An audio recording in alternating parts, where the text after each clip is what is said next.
कोण पुण्य कोणा गाठी,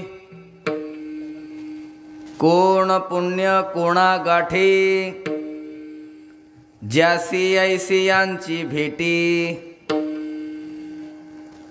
जिही हरी धरिला मनी, दिले संसारासी पाणी. कोण हा भाग्याचा, ऐसी यासी बोले वाचा, जिही हरी धरिला मनी, दिले संसारासी पाणी. तुका म्हणे त्याचे भेटी, होय संसारासी तुटी, जिही हरी धरिला मनी, दिले संसारासी पाणी. पांडुरंगा करू प्रथम नमन, पांडुरंगा करू प्रथम नमन. दुसरे चरणा संतांची या,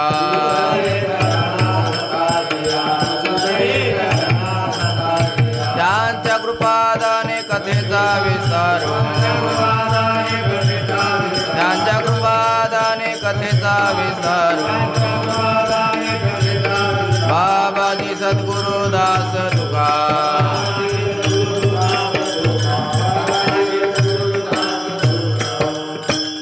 योऽन्त प्रविश्य मम वाचमिमां प्रसुप्तां, सञ्जीवयत्यखिलशक्तिधरस्वधाम्ना. अन्यौषहस्तचरणश्रवणत्वगादीन् प्राणान्नमो भगवते पुरुषाय तुभ्यम्. अलङ्कापुरी रम्यसिंहासनस्थम्, पदाम्बुजतेजा स्फुरदिक्प्रदेशम्.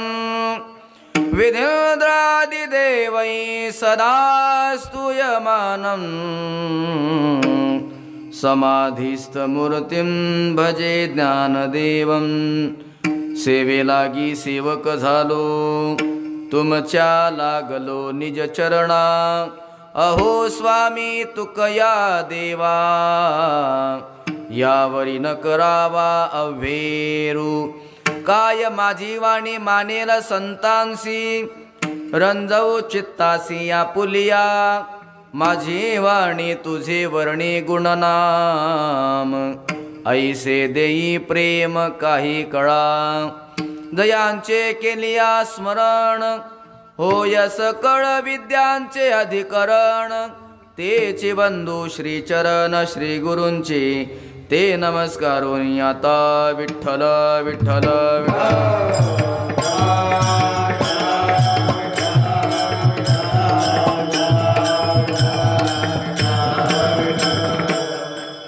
कोण पुण्य कोणा गाठी, कोण पुण्य कोणा गाठी, ज्यासी ऐसी यांची भेटी, जिही हरी धरिला मनी, दिले संसारासी पाणी. अनंत कोटी ब्रह्मांड नायक जगदाधार पंढरीधीश पांडुरंग परमात्मा, कैवल्य साम्राज्य चक्रवर्ती श्री ज्ञानोबाराय, वैराग्य राग रसिक जगद वंदनीय जगद्गुरु श्री संत तुकाराम महाराज, सद्गुरु जोग महाराज आणि अखिल संत मांदियाळी यांच्या चरणारविंदी सेवा समर्पित करण्याकरता निवडलेला अभंग विश्ववंद्य, विश्वसंत, विश्वभूषण, विश्वोद्धारक, विश्वकल्याणमूर्ती श्री जगद्गुरु तुकोबाराय यांच्या गाथ्यातील संतपर या प्रकरणातील 4 चरणाचा एक चिंतनीय असा अभंग असून, या अभंगातून जगद्गुरु तुकोबाराय संतांसहित संतांच्या दासाचा महिमा वर्णन करतात. विठ्ठल विठ्ठल.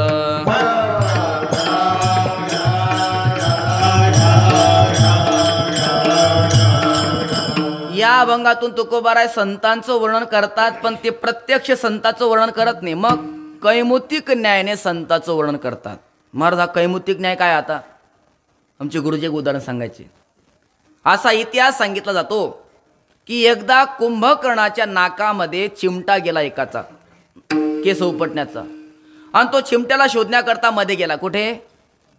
नाकामध्ये. तिकडून एक मनुष्य येत होता. त्याने विचारलं, काय शोधताय?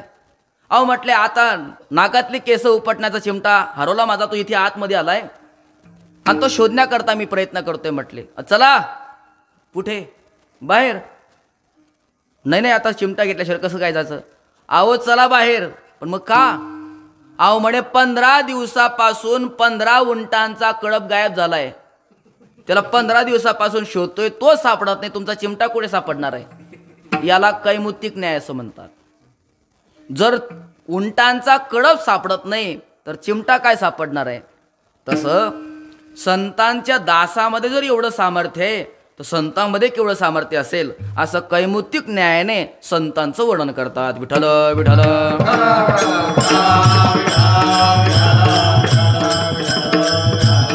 संतांचं मनोगत जाणण्याकरता अगोदर संतांचा हेतू काय तो कळावा लागतो. संतांना सांगायचं काय हेतू जर लक्षात आला तर संतांचा सांगण्याचा अर्थ माणसाला कळतो. हेतू जर लक्षात आला नाही तर संतांचा सांगण्याचा मतितार्थ आपल्याला कळत नाही. एक साधू गुरु शिष्याची जोडी होती. ते प्रवास करता करता गावामध्ये आले. त्यांचा असा नियम होता की कोणाच्या दारापुढे भिक्षा मागण्याकरता जायचं नाही. यदृच्छा लाभ संतुष्ट. भिक्षा मागणाऱ्यामध्ये 3 प्रकार. काही दारासमोर जातात, दुसरा भिक्षा मागणारा दारासमोर जात नाही, रस्त्यावर येऊन थांबतात आणि मग जे भिक्षा देतील ते घेतात आणि आपलं उदरनिर्वाह करतात. पण तिसराच आहे, ते दारात जात नाहीत, रस्त्यावर येत नाहीत, तर गावातल्या एखाद्या मंदिरावर थांबतात आणि कोणी जर आणून दिलं तर मग खातात, नाही जर आणून दिलं तर तसेच निघून जातात. त्यापैकी हे साधू गुरु शिष्याची जोडी. एका गावामध्ये मंदिरामध्ये ते थांबले. स्नान झालं, पूजाविधी झाली, जेवणाची वेळ झाली, पण कोणी मंदिरात येईना आणि कोणी म्हणेना आमच्याकडे जेवायला चला, जेवायला आणून देऊ का? कोणी म्हणेना. 12 वाजले, 1 वाजला. कारण ते गावच असं विचित्र होतं. अख्खं गाव नास्तिकांचं होतं. त्यांना देव माहिती नाही, धर्म माहिती नाही, आतिथिक माहिती नाही, काही माहिती नाही. फक्त मनुष्याच्या रूपाने जन्माला आलेली, पण साक्षात पशुपुच्छ विषानही ना. पूस नाही पायचारी मनुष्य परी कुत्रीती. मनुष्याच्या जन्माला फक्त आकार मनुष्याचा होता, पण वागणं मात्र पशुचंच होतं. देव माहिती नाही, धर्म माहिती नाही, अतिथी माहिती नाही, गृहस्थाश्रमाचं काय कर्तव्य ते माहिती नाही. नास्तिकांचा गाव. 2 वाजले तरी कोणी आलं नाही. शेवटी यदृच्छा व संतुष्ट या वृत्तीने जीवन जगत असल्यामुळे त्यांनी ते गाव सोडलं, दुसऱ्या गावाला गेले. पण जात असताना त्या नास्तिकांच्या गावाला आशीर्वाद देऊन गेले, तुमचं सर्वांचं कल्याण हो. गेले पुढच्या गावाला. पुढचा गाव वैष्णवांचा होता, वारकऱ्यांचा होता. आनंद वाटला. सर्व वारकरी धावत आले, वैष्णव धावत आले. साधू महाराज आले, सेवा केली, भोजन खाऊ घातलं, नमस्कार केला आणि त्यांना विदा केलं. तेव्हा साधू महाराजांनी गाव सोडत असताना त्या वारकऱ्यांच्या वैष्णवांच्या गावाला आशीर्वाद नाही, शाप दिला, तुमचं सर्वांचं वाटोळं हो. रस्त्याने चालता चालता शिष्याच्या मनामध्ये आलं, ज्यांनी आपल्याला विचारलं सुद्धा नाही आणि त्यांना आशीर्वाद दिला तुमचं कल्याण हो, आणि ज्यांनी एवढा आदर सत्कार केला त्यांना वाटोळं हो असा शाप दिला. विचारलं गुरुजी असं का बरं? ज्यांनी अजिबात विचारलं त्यांना आशीर्वाद, आणि ज्यांनी सत्कार केला त्यांना शाप का दिला? म्हणे बेटा तुला समजदार नाही, मग समजून सांगा म्हणे. तर म्हटलं ऐका, ज्या गावामध्ये आपण गेलो होतो, ज्या लोकांनी आपल्याला विचारलं सुद्धा नाही, ते सर्वचे सर्व लोक आसुरी संपत्तीचे लोक होते म्हटले. या आसुरी संपत्तीच्या लोकांनी जास्त बाहेर फिरू नये. का? आसुरी संपत्तीचा प्रचार होईल म्हणून. त्यांनी एका ठिकाणी राहिलं पाहिजे. जर त्यांच्या सर्व गरजा जागेवर पूर्ण झाल्या तर त्यांना बाहेर फिरायचं काम राहणार नाही आणि आसुरी संपत्तीचा प्रचार होणार नाही, वाईट प्रवृत्तीचा प्रचार होणार नाही. म्हणून त्यांना कल्याण हो, तुमचं कल्याण होईल, म्हणजे तुम्ही गावातच राहणार, आसुरी संपत्तीचा प्रचार होणार नाही. परंतु जे सात्विक लोक आहेत, ज्यांना देव कळतो, धर्म कळतो, अतिथी कळतो, दैवी संपत्तीचे लोक आहेत, त्यांनी एका ठिकाणी थांबू नये. तो दैवी संपत्तीचा प्रचार व्हावा याच्याकरता त्यांनी गाव सोडून बाहेर फिरलं पाहिजे. पण ते कधी फिरतील? जर त्यांच्या सर्व गरजा गावातल्या गावात पूर्ण होऊ लागल्या तर कशाला गाव सोडतील ते? म्हणून त्यांना शाप देऊन टाकला की तुमचं वाटोळं हो. म्हणजे कोणत्या ना कोणत्या निमित्ताने ते गाव सोडतील, बाहेर जातील आणि वैष्णव धर्माचा, अतिथी धर्माचा, आस्तिक धर्माचा, वैदिक धर्माचा प्रचार होईल म्हणून त्यांना शाप दिला. विठ्ठल विठ्ठल विठ्ठल.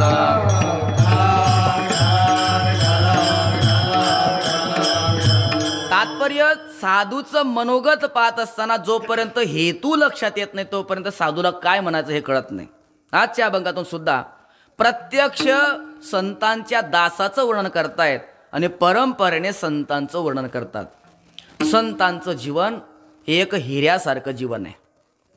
हिऱ्याचे पहिले तुम्ही कोणत्याही दृष्टीने पहा मूल्यवान असतात, तसं संतांचं जीवन तुम्ही कोणत्याही दृष्टीने पहा, ज्ञानाच्या दृष्टीने पहा, श्रद्धेच्या दृष्टीने पहा, भावनेच्या दृष्टीने पहा, साधन पहा नाही तर साध्य पहा, संतांचं जीवन हे मूल्यवानच असतं. ज्याप्रमाणे सर्वांगी साखर साखर जशी सर्वांगाने गोड असते तसंच खऱ्या साधूचं जीवन सुद्धा सर्वांगाने गोडच असतं. एखाद्याने त्या साधूच्या जीवनामध्ये दोष शोधण्याचा प्रयत्न केला, कितीही शोधण्याचा प्रयत्न केला तर त्याला साधूच्या जीवनामध्ये दोष सापडत नाही. दीप घेऊन या धुंडीती अंधार भेटे हा विचार अघटित.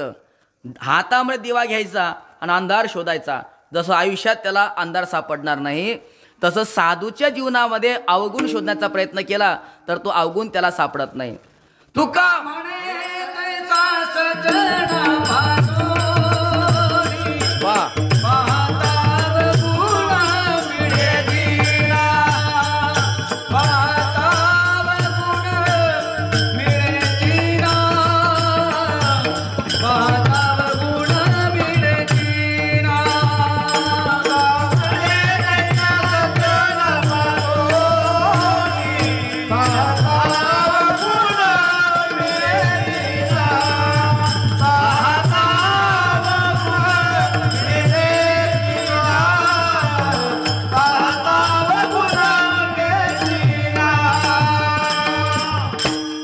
म्हणे तैसा सज्जनापासून पाहता. किती शोधण्याचा प्रयत्न केला अवगुण मिळेचे ना. किती शोधला अवगुण मिळणार नाही, गुणच मिळतील. संतांमध्ये अनेक प्रकारचे गुण आहेत. जसे गुण आहेत तसं गुण देण्याचं सामर्थ्य सुद्धा बरं का. तो बऱ्याच लोकांकडे गुण असतात पण गुण दुसऱ्याला देण्याचं सामर्थ्य नसतं. का नसतं? देऊ वाटत नाही म्हणून देत नाहीत, देण्याची पद्धत नाही म्हणून देत नाहीत. अंदर याला गुण दिले हा माझ्यापेक्षा वरचढ होईल याच्यामुळे माझं महत्त्व कमी होईल म्हणून देत नाहीत. ही क्षुद्रवृत्ती असते. पण संतांकडे अशी क्षुद्रवृत्ती नसते. संतांना वाटलं जसं आपलं जीवन आहे तसं सर्वांचं जीवन सुख शांतिमय व्हावं याच्याकरता संत महात्मे आपल्यात असलेले गुण दुसऱ्याला देत असतात. देत असताना कधी कधी दृष्टीने देतात, कधी डोक्यावर हात ठेवून देतात. हे असो दे ठिवा जयावरी झळके की हा पद्म करू माथा पारुखे तो जीवाची परी तुके महेशेशी. जीव असणारा परंतु तो महादेवाच्या तुलनेला येतो कधी साधू संतांची दृष्टिकृपा नाहीतर हस्तकृपा होते तेव्हा. अहो हस्तकृपा दृष्टिकृपा तर बाजूला ठेवा, संतांच्या अंगावरून आलेला वारा सुद्धा माणसाचं कल्याण करतो. पद्मपुराणामध्ये पाताल खंडामध्ये एक महिरथ नावाच्या राजाची गोष्ट येते. महिरथ राजा एवढा पुण्यवान होता की अंतकाळाच्या वेळेला त्याला पार्षद आले विमान घेऊन. पार्षदांनी बसवलं विमानामध्ये आणि त्याचं विमान स्वर्गामध्ये जात असताना लोकांतरावरून जाऊ लागलं. महिरथ राजा विचारायचा हा कोणता लोक आहे, हा कोणता लोक आहे. अशी प्रत्येक लोकांतराची माहिती घेत घेत ते विमान नरक लोकावरून जात असताना त्या राजाच्या अंगावरून जो वारा आला तो त्या नरकामध्ये यातना भोगणाऱ्या जीवांना लागला. त्यांना यातनेपासून जरा शांती मिळाली, शीतलता प्रदान झाली. ते हाक म्हणू लागले, हो कोण महात्मा जातोय, विमान थांबवा, विमान थांबवा. त्यांच्या अंगावरून आलेला वारा आम्हाला शीतलता प्रदान करतोय, तुम्ही विमान थांबवा. तेव्हा महिरथ राजाने विचार केला हा कोणता लोक आहे आणि हे लोक का ओरडतायत. म्हणजे हा नरक लोक आहे. जो जीवनामध्ये पाप कर्म करतो त्याला यातना भोगण्याकरता इथे आणलं जातं म्हटले. मग हे का ओरडतायत. तुमच्या अंगावरून आलेला वारा त्यांना शीतलता प्रदान करतोय म्हणून ते ओरडतायत. मग थांबा नाही तर थांबवता येत नाही का. त्यांनी आयुष्यभर पाप कर्म केलंय ते कोण भोगणार. ते भोगण्याकरता इथं त्यांना नरकामध्ये आणलंय म्हटले. म्हणे असं नाही. तुका म्हणे सुख पराविया सुखे दुसऱ्याच्या सुखामध्ये जे सुखी होतात ते संत, दुसऱ्याच्या दुःखामध्ये दुःखी होतात ते संत असतात. त्यांना माझ्या अंगावर आलेला वारा सुख देतोय ना, मग मी स्वर्गाला जात नाही. नाहम स्वर्गम गमिष्यामी स्वर्ग मात्र करोम्यहम. तर ते तिथंच राहिले आणि नरकाचा स्वर्ग केला. तात्पर्य सांगायचं, अंगावरून संतांच्या अंगावर नुसता वारा जरी आला तरी माणसाचं कल्याण करतो. आलिंगनाने काय फल प्राप्त होतं? आलिंगन घडे मोक्ष सायुज्यता जोडे. सायुज्य मोक्ष संतांच्या आलिंगनाने प्राप्त होतो. आपण जर महाराष्ट्र सोडला, ऋषिकेश, हरिद्वार, काशी या ठिकाणी गेलो गंगेच्या स्नानाकरता, तर गंगाजीच्या स्नानाने माणसाचं पाप जातं. चंद्राच्या शीतलतेमुळे ताप जातो आणि कल्पतरू जर प्राप्त झाला तर दारिद्र्य जातं. पण संतांची भेट एवढी महत्त्वाची आहे की संतांची भेट जर झाली तर एकाच वेळेला पाप, ताप आणि दैन्य उठाउठी निघून जातं. पापता भेटी हरिदासा ते झाले या भेटी.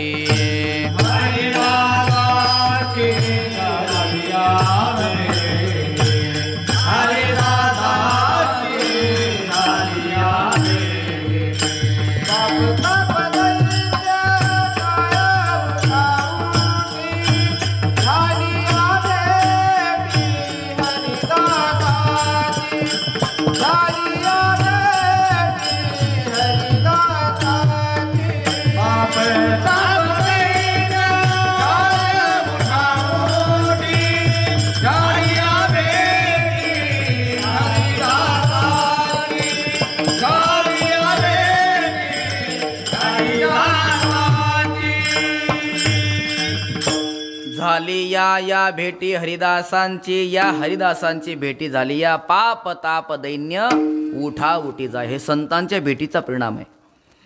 संतांच्या भेटी करता तुम्ही श्रद्धेने जा, नाहीतर मग संतांना त्रास देण्याच्या हेतूने जा, पण संत त्याचं कल्याणच करतात.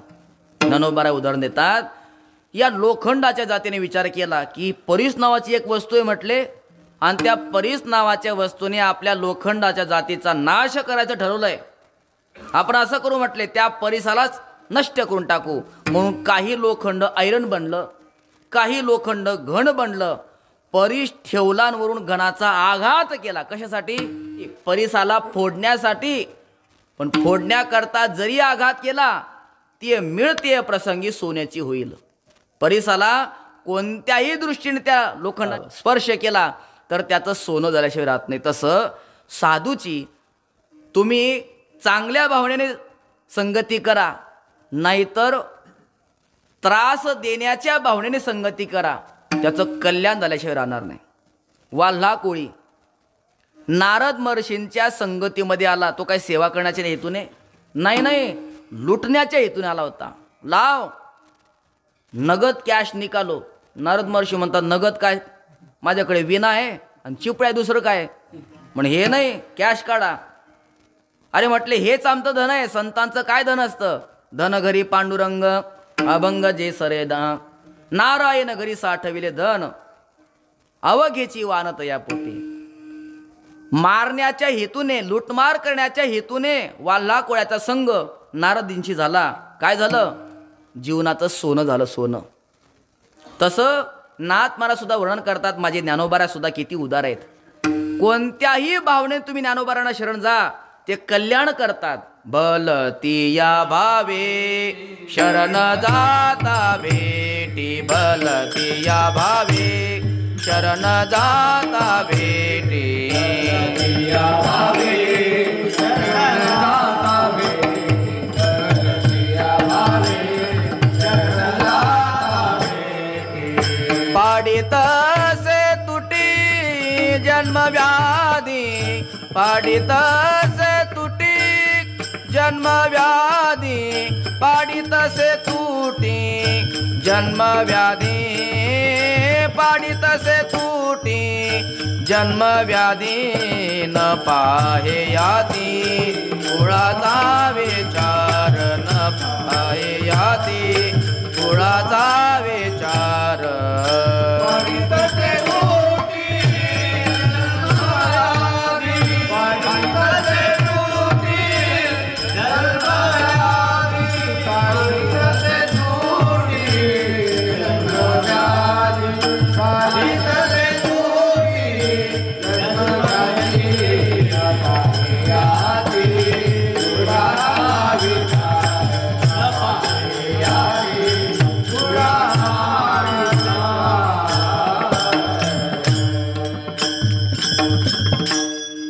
भलतिया भावे, तुमच्या अंतःकरणामध्ये जो भाव आहे त्या भावनेने, कोणत्या का भावाने अन्न असना, ज्ञानोबारानं जर तुम्ही शरण गेला तर ज्ञानोबारा करतात जन्मव्याधी संसाराची तुटी पाडतात. तर ऐका, संतांच्या भेटीमध्ये संसाराची तुटी होते. यात विशेष काय, संतांची भेट ज्यांना झालेली आहे असा संतांचा दास, संतांच्या दासाची जरी भेट झाली तरी सुद्धा तुकोबाराय म्हणतात संसाराची तुटी होते. हे तुकोबाराय अभंगाच्या शेवटच्या चरणामध्ये सांगतात.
तुका म्हणे त्याचे भेटी होय संसारासे तुटी. तुकोबाराय म्हणतात त्याची जर भेट झाली, कोणाची, संतांची, नाही, संतांची भेट ज्यांना झालेली आहे असे संतांचे जे दास आहेत त्यांची जरी भेट झाली तरी संसाराची तुटी होते.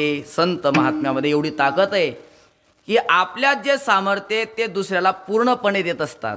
जसा दीपे दीपू लावे जे, तेथ आदिल कोण हे ओळखीजे. एका दिव्याने दुसरा दिवा लावला आणि नंतर आलेल्या माणसाला सांगितलं पहिला दिवा कोणता, नंतरचा कोणता, ओळख बरं, ओळखता येईल. तर दोघंही सारखे प्रज्वलित होतात.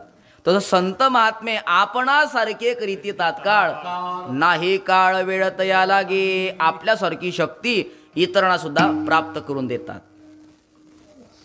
त्यांच्या भेटीने संसाराची तुटी होते. महाराज, या जगतामध्ये असं कोण आहे की जो त्यांची भेट घेऊ इच्छेल? म्हणे का? अहो म्हणे प्रत्येकाला संसाराची तुटी नाही, संसाराची वृद्धी व्हावी वाटते. वाढावे संतान, वाढावे संतान, गृही भावे धनधान्य,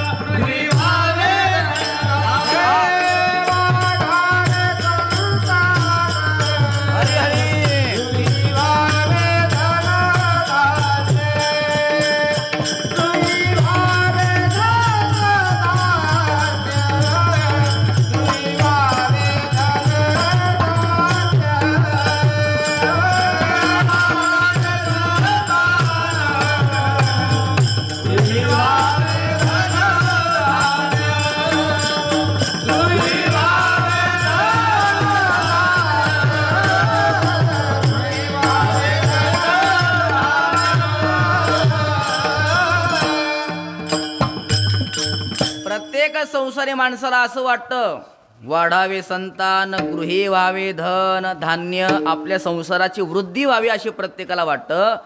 आणि ज्यांची भेट झाल्यानंतर जर संसाराची तुटी होत असेल तर कशाला कोणी इच्छा करणार त्यांच्या भेटीची? तुकोबाराय म्हणतात ज्याला संसाराची वृद्धी व्हावी वाटते हा लौकिक दृष्टीने शहाणा आहे. लौकिक दृष्टीने शहाणा वेगळा आणि पारमार्थिक दृष्टीने शहाणा वेगळा. लौकिक दृष्टीने शहाणा कोणता? जो आपला संसार वाढवतो. एकाचे 4 करतो, 4चे 8 करतो, 8चे 16 करतो, वृद्धी करतो, तो लौकिक दृष्टीने शहाणा आहे. पण पारमार्थिक दृष्टीने शहाणा कोण आहे? जो संसार बंधनातून सुटण्याकरता प्रयत्न करतो. ज्ञानोबा म्हणतात संसार बंधन आपुली आपण करा सोडवन. सोडण्याकरता कोणी येणार नाही, सोडविना राजा अनेक सोयरी भली भली. सोडविना बंधू पाठीची बहीण शेजेची कामीन. त्यामुळे आपण आपली स्वतःची सोडवण स्वतः करायची. उद्धरेदात मनात्मानम नात्मानम अवसादयेत. आपण स्वतःची सोडवण करा. त्यामुळे संसार बंधनातून स्वतःला सोडण्याचा प्रयत्न करणारा हा पारमार्थिक दृष्टीने हुशार आहे. एका राजाला फार दिवसानंतर मुलगा झाला. फार दिवसानंतर म्हणजे 10 पिढ्यांच्या नंतर त्यांना मुलगा झालाय पहिल्यांदा. किती पिढ्यांच्या नंतर? ऐकताय ना तुम्ही? किती पिढ्यानंतर मुलगा झालाय? 10 पिढ्यांच्या नंतर त्यांना मुलगा झाला. तर तुम्हाला शंका येईल, जर 10 पिढ्यांचा नंतर मुलगा झाला म्हणजे 10 पिढ्या कस काय झाल्यात? बरोबर ना? वैकुंठवासी प्रातस्मरणे मामासाहेब दांडेकर असं म्हणायचे की देवाची चूक भरून काढण्यामध्ये 10 पिढ्या गेल्या म्हटले. देवाची चूक भरून काढणं म्हणजे दत्तक घेणं.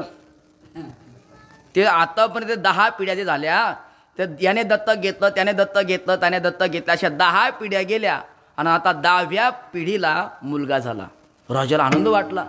संपूर्ण गावामध्ये पेढे वाटले, उत्सव साजरा करा म्हटले. सैनिकांना सांगितलं, गुड्या उभारा, तोरणे बांधा, जे गरीब असतील दुःखी असतील त्यांना धनद्रव्य द्या, सुखी करा. राजाच्या मनात विचार आला की सर्व सुखी आहेत, पण आपल्या कारागृहामध्ये कैद असणारे मात्र ते कैदी ते मात्र दुःखी आहेत. सेवकांना पाठवलं, सांगितलं बघा ज्याला जे मागायचे त्याने मागून टाका. आज राजेसाहेब खुश आहेत, तुम्ही जे मागाल ते देण्याकरता तयार आहेत. फक्त जे मागायचे ते एका अर्जावर लिहा. कागद आणि पेन प्रत्येक सैनिकाला पुरवण्यात आला. प्रत्येक सैनिकाने आपली मागणी अर्जावर उतरवली. सैनिकाने तो कागद सर्व राजाकडे दिला. राजाने संपूर्ण कागदांचा तो अर्जांचा गठ्ठा पूर्ण वाचून घेतला आणि त्यामध्ये एक कागद बाजूला काढला. सैनिकाने विचारलं, राजेसाहेब हा एक का बरं काढला अर्ज? या अर्जामध्ये जी मागणी केली ती तुम्हाला मान्य नाही का? तुम्ही तर म्हटला होतात की आजच्या मंगल प्रसंगी आनंद प्रसंगी जो कैदी जे मागेल त्यांना मी देणार आहे. मग हा अर्ज बाजूला का काढला? याच्यातल्या मागणी तुम्हाला मान्य नाही का? राजे म्हटले तसं नाही. मग या एवढ्यापैकी हा एवढा एकच शहाणा आहे म्हणे, मग हे बाकी हे सर्व वेडे आहेत म्हटले. म्हणे कसं काय? राजाने पहिला अर्ज काढला. आदरणीय राजेसाहेब, विनंती विशेष.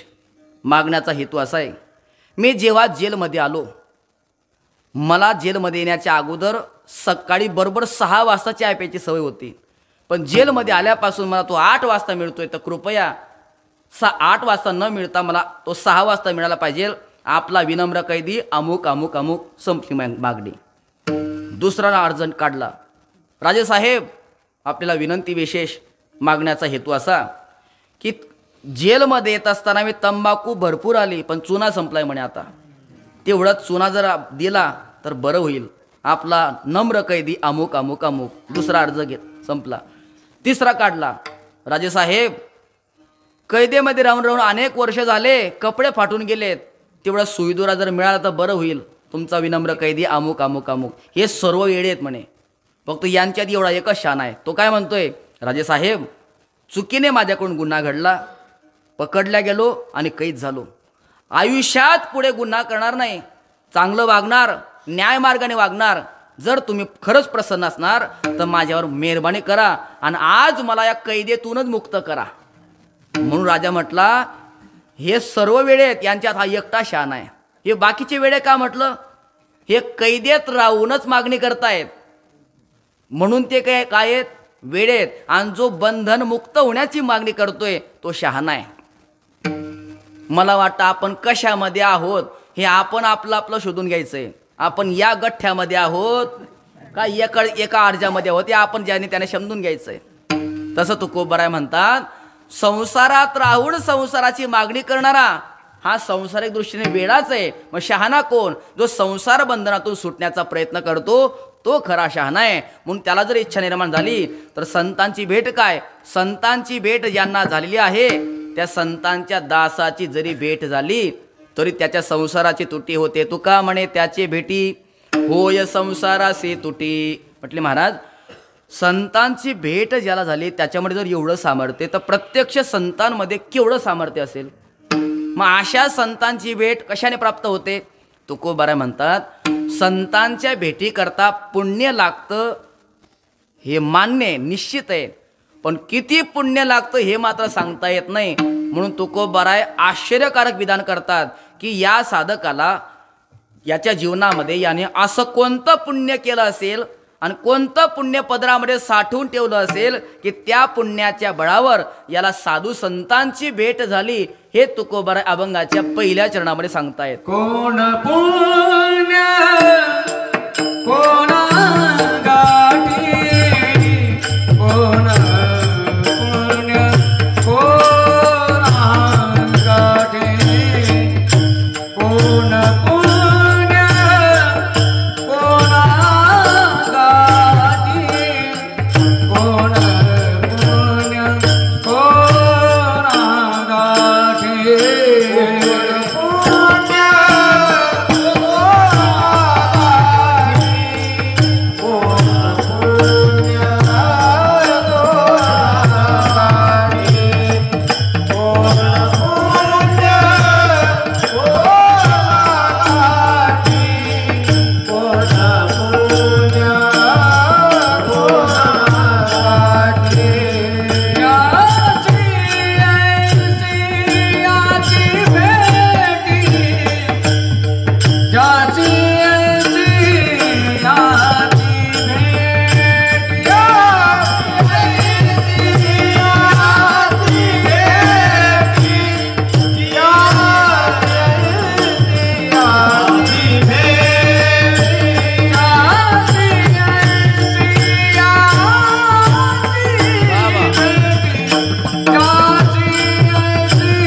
पुण्य कोणा गाठी ज्यासी ऐसी यांची भेटी. असं कोणतं पुण्य कोणाच्या पदरामध्ये आहे की ज्याला अशा महान संतांची भेट झालेली आहे.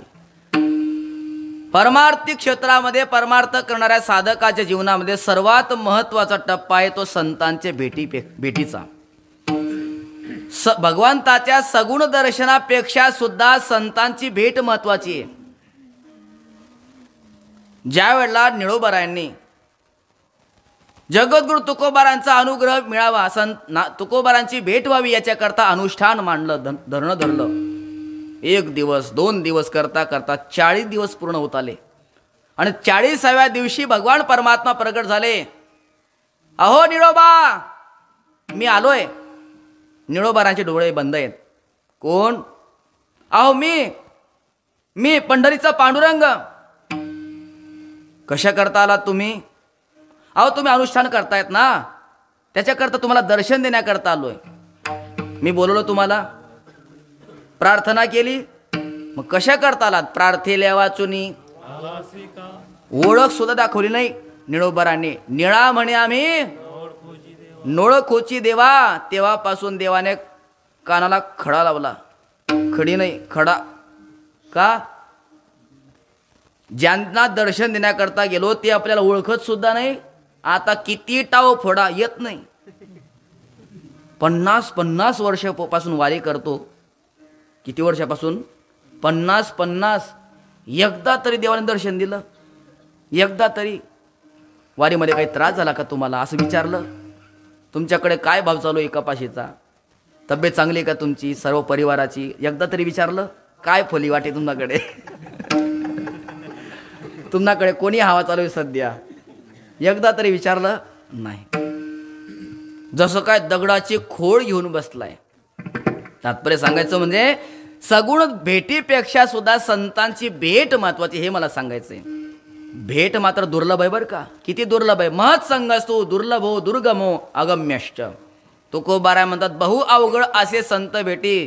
किती अवघड आहे. चंद्रामृत सुखे सेवेल, असता जाता रवी धरवेल, बाया हेळा सागर तरवेल, पर या साधूची भेटी न होईल गा.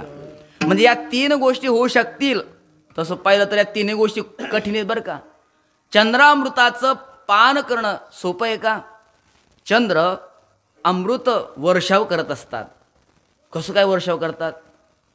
उन्हाळ्यामध्ये 300 फूट बोर कोरडा जातो आणि त्या उन्हाळ्यामध्ये झाडांना पालवी फुटते. कशामुळे? चंद्रापासून श्रवणाऱ्या अमृतामुळे. चंद्रापासून अमृत श्रवत असतं. अमृत पान करता येतं. आपल्याला चंद्रामृत नाही, मग आपल्याला अमृततुल्य पान करता येतं. म्हणजे चंद्रामृताचं पान करणं सोडा, चहालाच आपण अमृततुल्य ठेवतो आणि ते चंद्रामृत म्हणून प्राशन करतो. चहा प्रत्यक्षात विष आहे. चहा पिऊ नये. चंद्रामृताचं पान करणं अवघड आहे. बाया हेळाने सागर तरणं अवघड आहे. अस्ताला जाणारा सूर्य तो धरून ठेवणं सुद्धा अवघड आहे. पण कदाचित प्रयत्नाने या 3 गोष्टी होतील. पण संतांची भेट होणं मात्र अवघड आहे. तत्रापि दुर्लभ म्हणणे वैकुंठ प्रिय दर्शनम. म्हणजे महाराज संतांची भेट का दुर्लभ आहे? संत नाहीत म्हणून दुर्लभ आहे का? का संतांची भेट ज्यांना घ्यायची ते दुर्लभ आहेत? संतही आहेत, साधकही आहेत, मग संतांची भेट दुर्लभ का आहे? कारण संतांच्या भेटी करता 2 उपादान कारण आहेत, संत आणि साधक. हे दोघं जर आहेत मग संतांची भेट का होत नाही? तर ऐका, उपादान कारण असेल पण जर निमित्त कारण नसेल तर कार्य होत नाही. मडकं कशापासून तयार होतं? मातीपासून. नुसती माती जर ठेवा बरं होईल का आपोआप मडकं? त्याच्याकरता पाणी, चाक फिरवण्याकरता काठी आणि ते घडण्याकरता कुंभार लागतो. हे निमित्त कारणाशिवाय कार्य होत नाही. तसं संतही आहेत, साधकही आहेत, तरी संत भेट का दुर्लभ आहे? साधकाजवळ एक वस्तू नाही आहे आणि ती वस्तू जर नसेल तर संतांची भेट होत नाही. म्हणजे कोणती वस्तू? पैसे. पैशाने संत भेट होते. पैशाने कीर्तनकार भेटतील, संत नाही. जसे पाहिजे तसे भेटतील. पैसा फेको और कीर्तन में ही हाँ विठ्ठल विठ्ठल.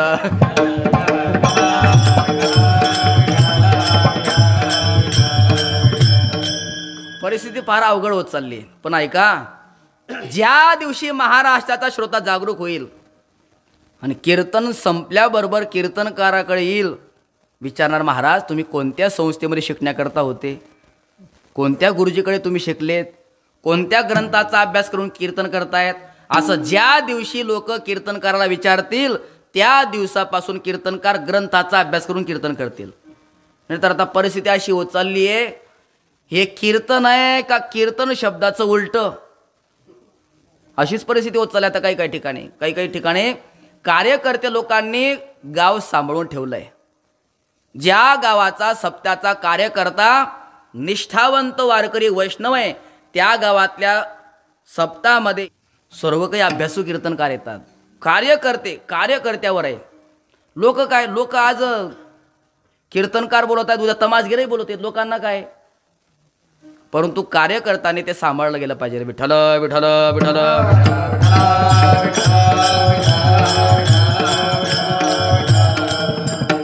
भेटी करता काय लागतं? ज्यांना ज्यांना आतापर्यंत संतांची भेट झाली आहे त्यांनी त्यांनी संतांच्या भेटीचं कारण सांगत असताना कोणाकडे बोट दाखवलंय? पुण्याकडे. पुण्याकडे, बरं, पुण्याकडे नाही, पुण्याकडे बोट दाखवलंय. पूर्वजन्मी सुकृते थोर केली ती मज आजी फळासी आली, परमानंदू आजी मानसी, भेटी झाली या संतांशी. पुण्य फळले बहुता दिवसा, भाग्य उदयाचा ठसा. पुण्य फळले बहुता दिवसा, भाग्य उदयाचा ठसा. गार सन्मुख तो कैसा संत पावलो, आज पिटले माझे कोडे, बहुता जन्माचे साकडे. आज पिटले माझे कोडे, जन्माचे साकडे. पुण्य फळले बहुता दिवसा, भाग्य उदयाचा ठसा. पुण्याने संतांची भेट होते. व्यवहारामध्ये पैसे हे धन आहेत, पण परमार्थामध्ये पैसे धन नाही. परमार्थामध्ये पुण्य हे धन आहे.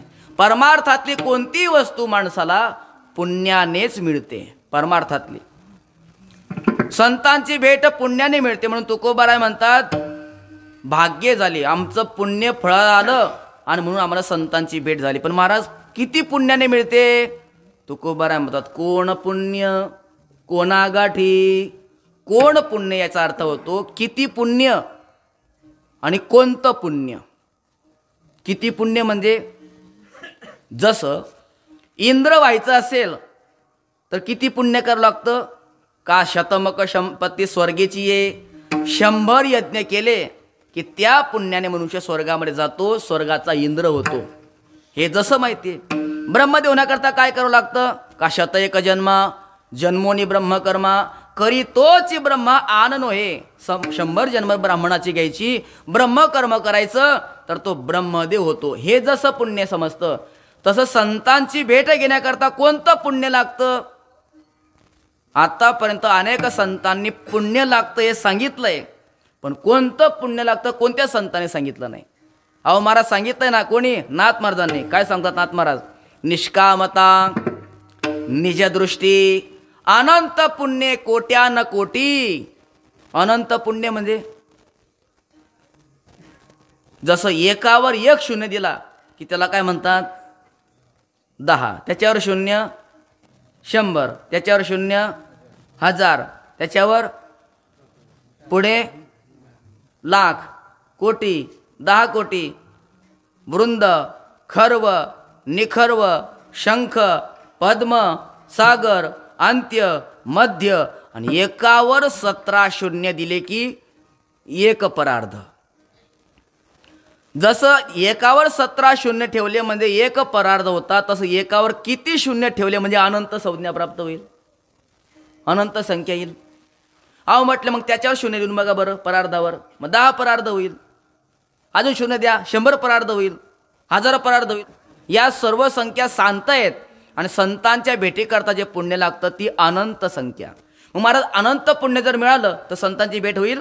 नाही नाही, अनंत पुण्य कोट्यानुकोटी म्हणजे अनंत पुण्य गुणिले कोटी मग संतांची भेटी. विठ्ठल विठ्ठल विठ्ठल. कोण पुण्य कोणा गाठी. कोण पुण्य याचा दुसरा अर्थ होतो कोणतं पुण्य. कारण पुण्यामध्ये सुद्धा प्रकार आहेत. कोणकोणते प्रकार? एका माणसाने दुसऱ्या माणसाला बटाटे दान दिले आणि दुसऱ्या माणसाने एकाला जीव दान दिलं. दोघांनी दान दिलं आहे की नाही? पण मग दोघांमध्ये पुण्य सारखंच आहे का?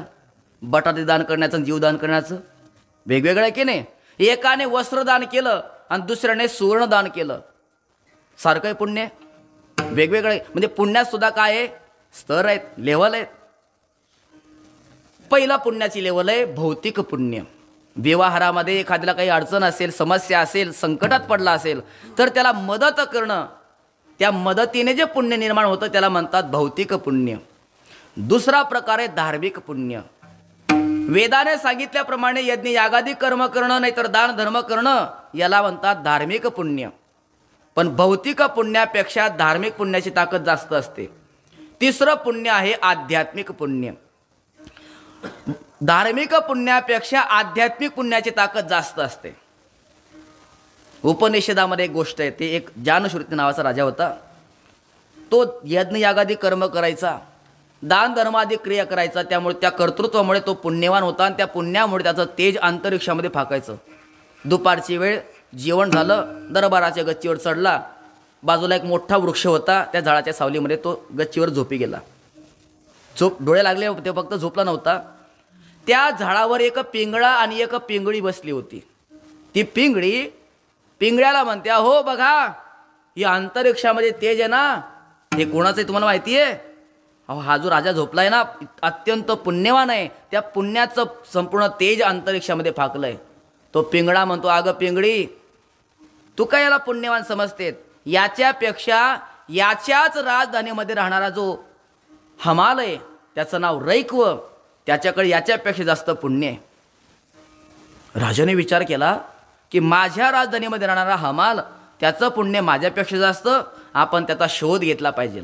ऐका, या जगतामध्ये मोठा कोण, जगतामध्ये मोठा कोण असं तुम्हाला जर विचारलं तर त्याला सांगा, जो आपल्यापेक्षा कोणाला तरी मोठं समजतो तो जगतामध्ये मोठा.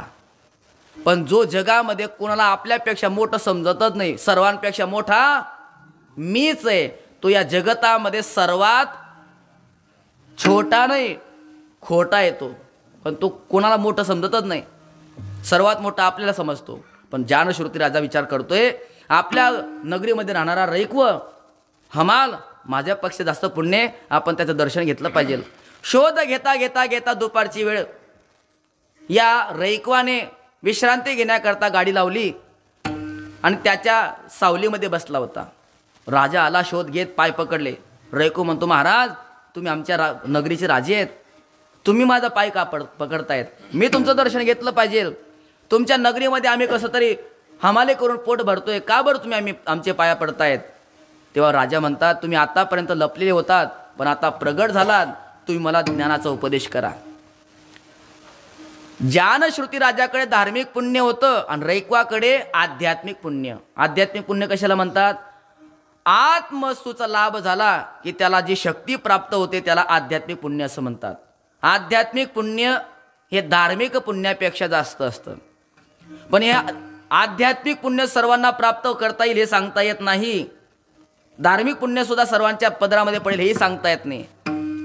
दान धर्म करणं हे धार्मिक पुण्य आहे, पण दान धर्म करत असताना योग्य पद्धतीने योग्य माणसाला दिलं तर पुण्य होतं, नाहीतर मग पुण्य करता होय पाप.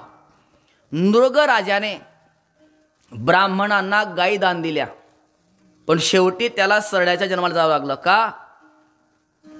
ब्राह्मणाचा अपराध घडला म्हणून, संतांचा अपराध घडला म्हणून शेवटी नरकाला जावं लागलं. कशामुळे? दान केल्यामुळे. म्हणून दान देत असताना सुद्धा सावध होऊन दान दिलं पाहिजे.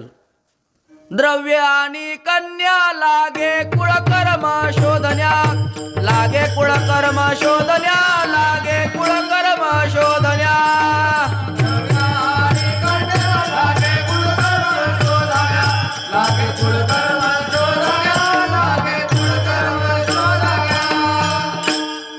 कन्या देत असताना कुळगोत्राचा विचार करावा आणि द्रव्य देत असताना पात्राचा विचार करावा. नाहीतर एकाने पैसे मागितले, दुसऱ्याने 50ची नोट काढली, त्याला दिले, तो गेला बाजारामध्ये, एक दोरा आणला, रील आणला दोऱ्याचा, आणि त्याने मासा पकडण्याचं जाळं तयार केलं आणि मासेमारी करू लागला. याचे 50 रुपये पुण्या करता गेले का पापा करता गेले?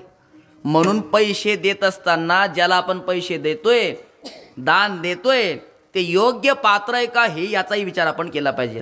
म्हणजे धार्मिक पुण्य मिळण्याकरता सुद्धा अधिकार असावा लागतो, पण सर्वात सोपं पुण्य ते म्हणजे भक्तीचं पुण्य. देवाचं नामचिंतन केलं की भक्तीचं पुण्य प्राप्त होतं. पण तुकोबाराय म्हणतात, या साधकाने नेमकं कोणतं पुण्य केलंय? भौतिक पुण्य केलं, आध्यात्मिक पुण्य केलं, धार्मिक पुण्य केलं का भक्तीचं पुण्य केलं? कोणास ठाऊक कोण पुण्य कोणा गाठी, ज्यासी ऐसे यांची भेटी कैश्यांची, त्याचं उत्तर सांगतात अभंगाच्या 2ऱ्या चरणामध्ये.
असं कोणतं पुण्य करून पदरामध्ये ते साठवलंय की ज्याला अशा संतांची भेट झाली.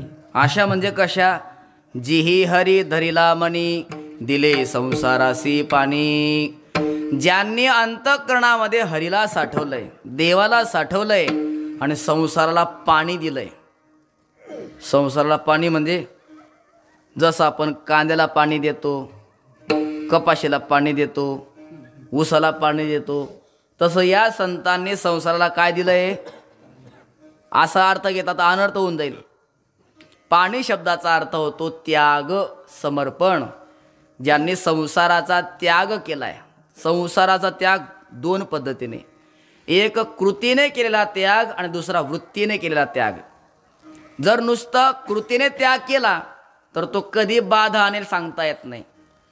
सर्वस्व सांडून वना गेला आणि वनिता चिंतू लागला, तो त्यागाची बाधकत्व आला. उलथोनी पाडीला परिग्रही. म्हणून केवळ कृतीचा त्याग उपयोगाचा नाही, कृतीबरोबर वृत्तीचा त्याग पाहिजे. जर कदाचित कृतीचा त्याग नसेल, कृतीने प्रपंच करत असाल पण वृत्तीने तरी संसाराचा त्याग असेल तर तो खरंच संत महात्मा आहे. आपल्या वारकरी संप्रदायामध्ये समन्वय. काही संत असे झालेत की त्यांनी कृतीचाही त्याग केला आणि वृत्तीचाही त्याग केला. ज्ञानोबाराय, निवृत्तीनाथ महाराज यांनी कृतीचाही त्याग केला आणि वृत्तीचाही त्याग केला. पण जगद्गुरु तुकोबाराय यांनी प्रपंचाची कृती केली, नाथ महाराजांनी प्रपंचाची कृती केली, पण वृत्तीने मात्र संसाराचा त्याग केला. अशा संत महात्म्याची भेट आणि बोलणं. ऐशी असी बोले वाचा, कोण हा दैवा भाग्याचा. ऐशी असी बोले वाचा, असा कोण भाग्यवान आहे? असे संत महात्मे याच्याशी बोलतायत की ज्यांनी अंतःकरणामध्ये देवाला धारण केलंय आणि संसाराला पाणी दिलंय. अशा संतांची आपल्या जीवनात सुद्धा भेट व्हावी अशी आपण पांडुरंग परमात्म्याकडे, ज्ञानोबाराय तुकोबाराय सगळं संतांकडे प्रार्थना करावी. देवा, आमच्या जीवनात सुद्धा अशा संतांची भेट व्हावी. कारण संतांच्या भेटीशिवाय जीवनाचं साफल्य नाही. देवाची भेट होऊन सुद्धा जर संत नाही भेटले तर साफल्य नाही. मला सांगा, दुर्योधनाची आणि भगवान श्रीकृष्ण परमात्म्याची आयुष्यामध्ये कमीत कमी 100-200 वेळा तरी भेट झाली असेल की नाही, पण देवाची भेट होऊन सुद्धा फायदा झाला नाही. का नाही? ओळख नसल्यामुळे. मग ते देवाची ओळख संतांमुळे प्राप्त होते. अशा संतांची भेट व्हावी याच्याकरता संतांचं नामचिंतन करावं, संतांची वारी करावी. संतांची वारी आणि देवाची वारी चुकू नका. बस तो परमात्मा भेट दिल्याशिवाय, संतांचा आशीर्वाद प्राप्त झाल्याशिवाय राहणार नाही. झालेली चिंतन सेवा ज्ञानोबारांच्या चरणी आपण समर्पित करूया. सकळ संत मांदियाळी सर्वांच्या चरणांमध्ये समर्पित करूया आणि सेवेला पूर्णविराम. ज्ञानेश्वर माऊली महाराज.